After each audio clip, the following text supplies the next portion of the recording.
Hello again, and welcome to another episode of Mindfulness, week 38, Rewriting Your Story. And the quote for the week: there is only one cause of unhappiness, the false beliefs you have in your head, beliefs so widespread and so commonly held that it never occurs to you to question them. By Anthony DeMello. Throughout our lives, we create a number of stories about ourselves. Many of these stories are based on childhood and other past experiences, especially difficult experiences. As these experiences shaped our realities at the time, they also shaped our beliefs about the future. We nurture these beliefs, even though they are no longer based in current reality. We create our own reality around them. Stories we tell ourselves and others that keep us trapped in the past and limited in our growth.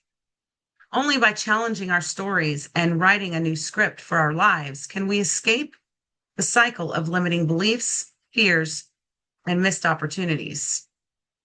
This week, you will examine and challenge the stories you tell yourself and others about various parts of your life. You will look at how the story has limited you. Then you will write a new story to replace the old one. 7-day journal prompt. Here is a story I tell myself, and the evidence that this story is no longer true for me. How has my story limited me in the past? What is my new story? Be sure to rewrite this in your journal for each of the 7 days this week. Try to focus on something a little bit different so that you can get a well-rounded effect for this experience here, for this journal prompt. And the Bible verses for this week: Romans 12:2 says, "Do not conform to the pattern of this world, but be transformed by the renewing of your mind. Then you will be able to test and approve what God's will is, his good, pleasing, and perfect will."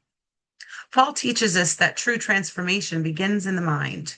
We are called to challenge false narratives, cultural conditioning, and inner scripts that don't align with God's truth.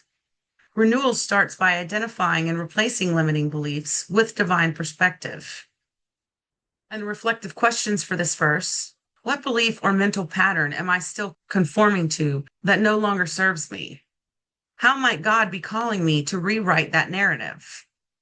And the spiritual insight for this verse: God invites you to grow beyond who you've been. Your mind is not a fixed landscape, but a field that can be renewed. When you allow divine truth to reshape your thinking, a new story emerges, one aligned with freedom, purpose, and grace. 2 Corinthians 5:17. Therefore, if anyone is in Christ, he is a new creation. The old has passed away. Behold, the new has come.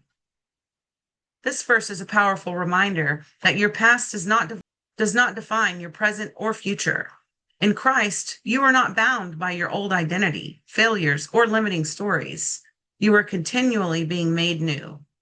And the reflective questions for this verse: what old story about myself do I still cling to? What does it mean for me to live like a new creation today? And the spiritual insight for this verse: spiritual growth doesn't deny the past, it redeems it. By embracing your identity as a new creation, you begin to loosen the grip of fear, shame, and regret. You are not what happened to you. You are who God is forming you to become. Isaiah 43:18 and 19. Do not remember the former things or consider the things of old. I am about to do a new thing. Now it springs forth. Do you not perceive it? God invites us to release our attachments to former stories, past pain, missed chances, and old identities, so we can perceive the new thing he is doing in our lives. Transformation requires vision and a willingness to look forward with faith. And the reflective questions for this verse: what old event or identity do I keep revisiting that hinders my growth? And what new thing might God be trying to bring forth in my life now? And the spiritual insight: sometimes we miss divine opportunity because we are still staring at the ruins.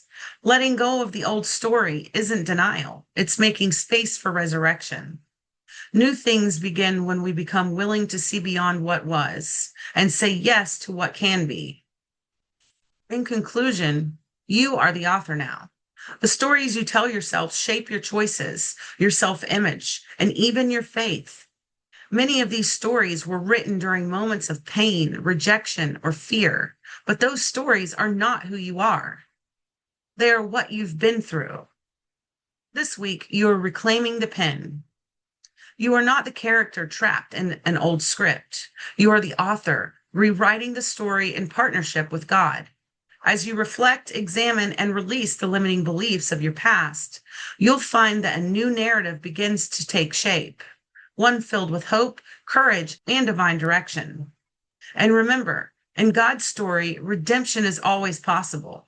Transformation is always unfolding, and the ending is never written in fear. It's written in faith.